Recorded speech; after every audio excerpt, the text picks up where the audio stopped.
It is 17 May 2022. It is Tuesday of the 5th week of Easter. Our first reading today comes from the Acts of the Apostles. In those days, some Jews from Antioch and Iconium arrived and won over the crowds. They stoned Paul and dragged him out of the city, supposing that he was dead.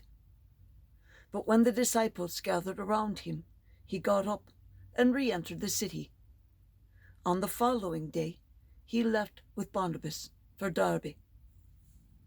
After they had proclaimed the good news to that city and made a considerable number of disciples, they returned to Lystra and to Iconium via to Antioch.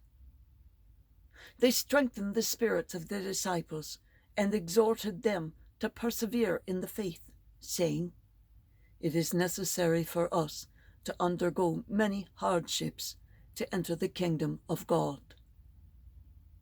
They appointed presbyters for them in each church and, with prayer and fasting, commended them to the Lord, in whom they had put their faith.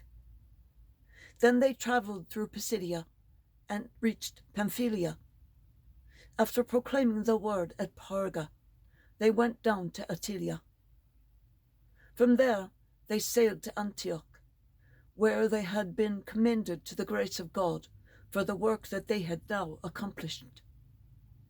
And when they arrived, they called the church together and reported what God had done with them and how he had opened the door of faith to the Gentiles. They spent no little time with the disciples. The word of the Lord. Thanks be to God. And see what good use you can get out of all of those classics classes you took 40 years ago?